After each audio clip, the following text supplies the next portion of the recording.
ఏంటి ఇన్స్టాగ్రామ్ లో ఎక్కడ చూసినా ఈ పెంగ్విన్ అంతా వైరల్ అవుతుందని చూస్తున్నారా? కానీ దాని వెనుక ఉన్న స్టోరీ వింటే షాక్ అవుతారు. ఈ వీడియో పూర్తిగా చూడండి, ఆ స్టోరీ ఏంటో నేను చెప్తా. ఈ పెంగ్విన్ ఇలా ఎందుకు చేస్తానని ఎవ్వరికీ తెలీదు, కానీ ప్రపంచమంతా ఈ పెంగ్విన్ ని తమ మోటివేషన్ గా తీసుకుంటున్నారు. ఈ కథ 2007 నాటిది.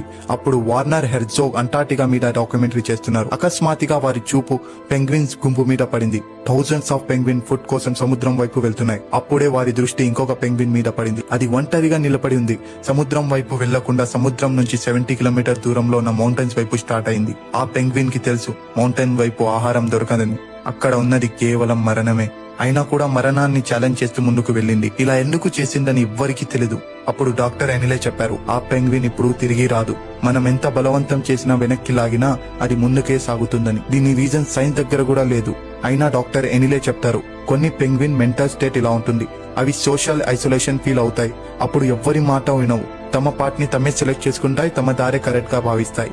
ఈ పెంగ్విన్ స్టోరీ మన లైఫ్ తో ఎందుకు రిలేట్ అవుతుంది అంటే, మనం కూడా మన లైఫ్ ఈ డిగ్రీల కోసం, ఈ జాబ్ కోసం స్ట్రగల్ చేస్తానే ఉంటాం.